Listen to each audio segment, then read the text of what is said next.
বাংলাদেশ নিয়ে বিশ্বের পরাশক্তিগুলোর ভিতরে এখন যেই পরিমাণ দেন দরবার কারাকারি চলতেছে, আমি তো দীর্ঘদিন ধরেই ভূরাজনীতির দিকে নজর রাখতেছি। আমি এইরকম পরিস্থিতি এর আগে কখনো দেখিনি, এমনকি শেখ হাসিনার আমলেও দেখিনি।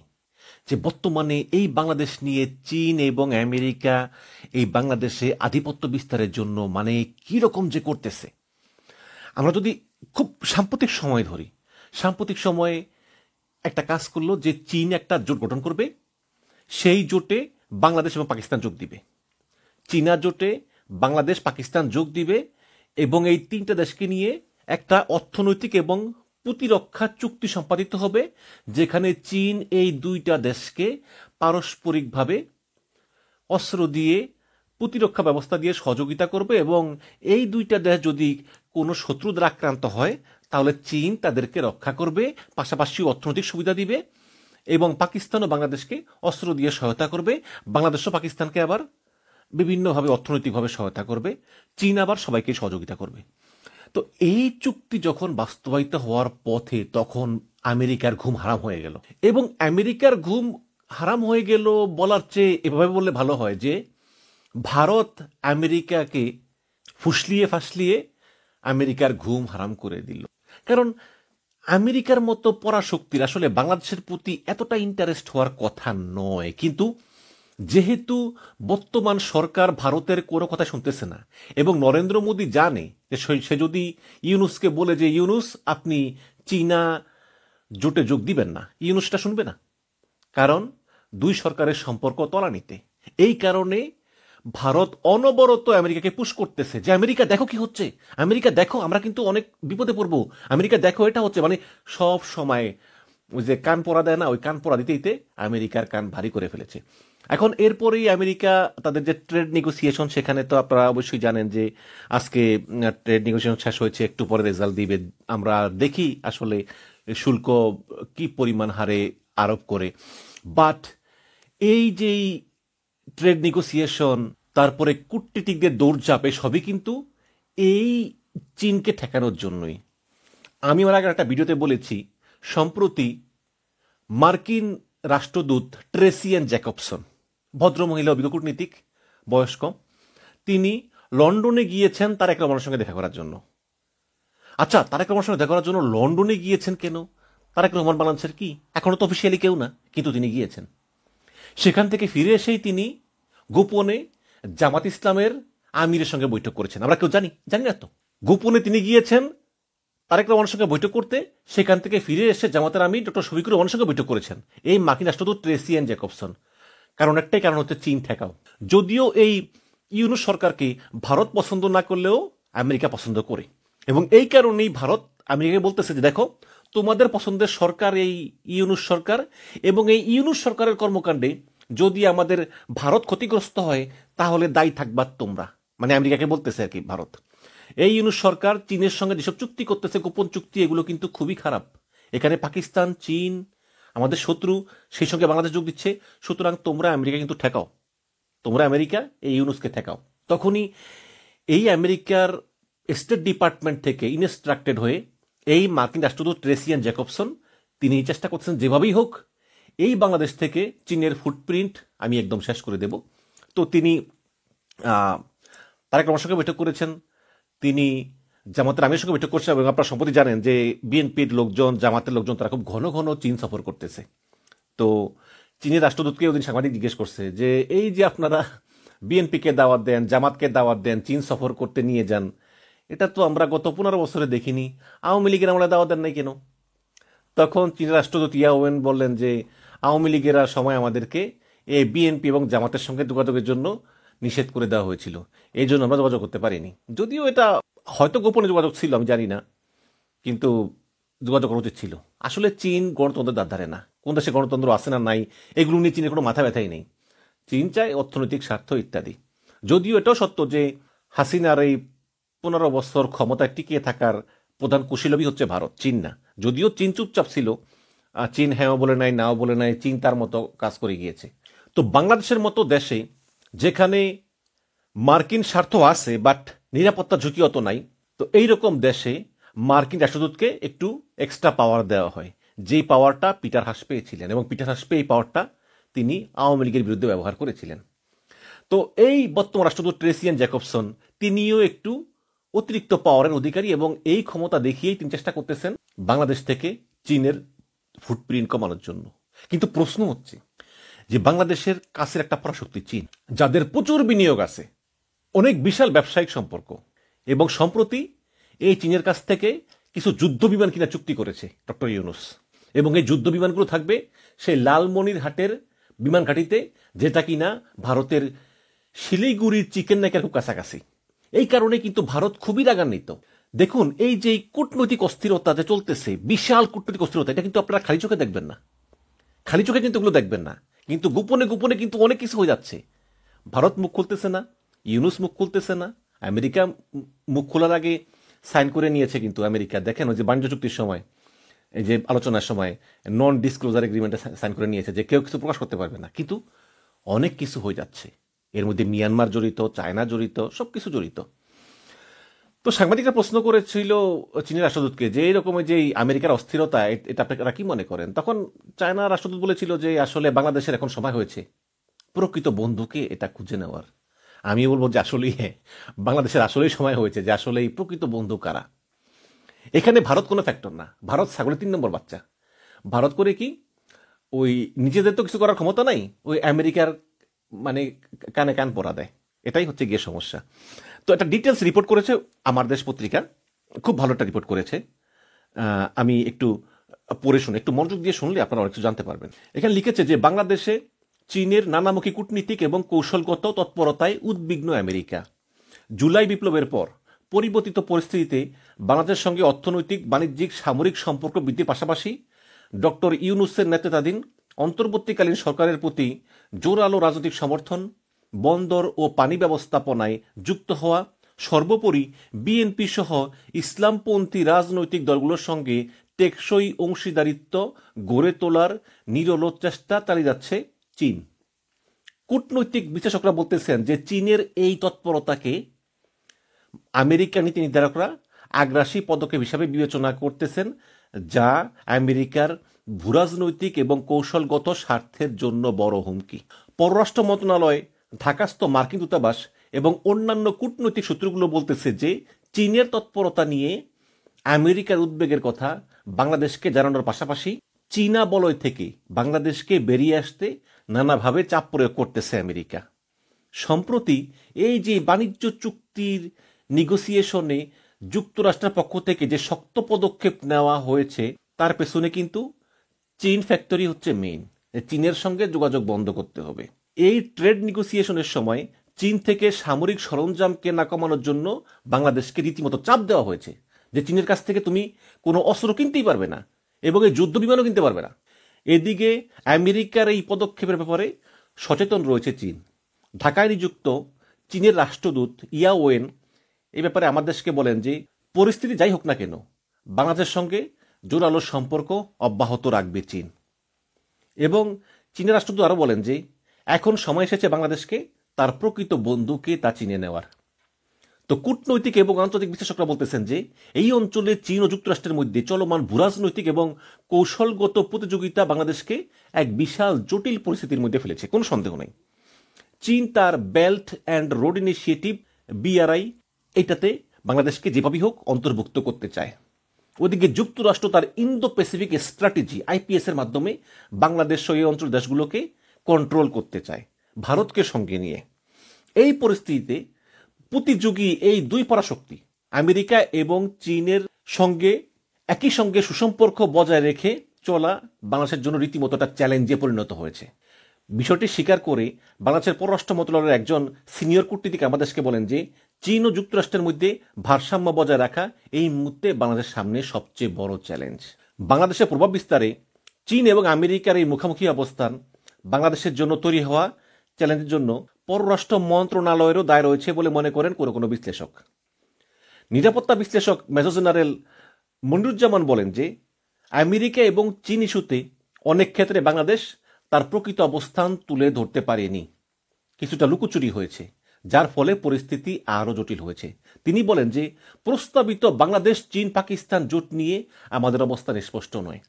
এদিকে বাংলাদেশে প্রভাব বিস্তারে চীন এবং আমেরিকার পাল্টাপাল্টি অবস্থান এবং এই উদ্যত পরিস্থিতিতে করণীয় সম্পর্কে ভিন্ন ভিন্ন বক্তব্য দিয়েছেন ভিন্ন ভিন্ন ইন্টারন্যাশনাল এক্সপার্টরা। অধ্যাপক এম শহীদুজ্জামান বলেন যে সাময়িক অসুবিধা হলেও দীর্ঘমেয়াদী স্বার্থের কথা বিবেচনা করে আমাদের অবশ্যই চীনের দিকেই ঝুঁকতে হবে। এক্ষেত্রে আমরা পাকিস্তান মডেলকে অনুসরণ করতে পারি। তবে এ ব্যাপারে ভিন্নমত পোষণ করেন আমেরিকা নিযুক্ত সাবেক রাষ্ট্রদূত এম হুমায়ুন কবির। তিনি বলেন যে আমাদের এই অঞ্চলে আমেরিকা একটা এজেন্ডা নিয়ে অগ্রসর হচ্ছে, অন্যদিকে আবার চীনেরও একটা এজেন্ডা আছে। সুতরাং বাংলাদেশের উচিত হবে না যে কারো এজেন্ডার সঙ্গে সরাসরি যুক্ত হওয়া, বরং বাংলাদেশের উচিত হবে যে আমেরিকা এবং চীন এই দুই দেশের মধ্যে একটা ভারসাম্য সম্পর্ক বজায় রাখার জন্য নিজেদের সক্ষমতা বৃদ্ধির দিকে নজর দেওয়া। এটাই হবে সবচেয়ে উচিত কর্ম।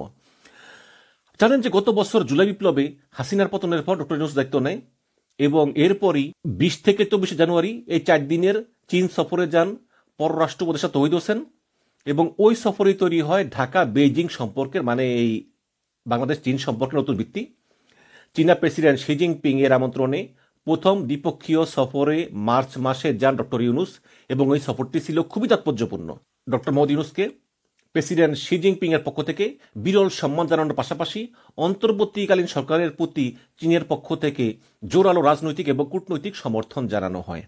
তিস্তা সহ অন্যান্য নদীর পানি ব্যবস্থাপনায় সার্বিক সহায়তার অঙ্গীকার করা হয়, মানে তিস্তা প্রকল্প, যেটা আবার ভারতের আরেকটা মাথা ব্যথার কারণ। এটা চায় ইউনূস চীনকে দিয়ে বাস্তবায়ন করাতে, যেটা আবার ওই ভারতের শিলিগুড়ি করিডোরের কাছে, চিকেন নেকের কাছে। ঝামেলা সব দিক দিয়ে আছে ভারত এখন পুরো ঝামেলায় বসছে। এবং মোংলা সমুদ্র বন্দর ব্যবস্থাপনায় যুক্ত করা হয় চীনকে। এই মোংলা বন্দর কিন্তু ভারতের ব্যবস্থাপনায় ছিল শেখ হাসিনার আমলে। এই ভারতকে সরিয়ে যুক্ত করা হয় চীনকে, যা ছিল একটি কৌশলগত পদক্ষেপ।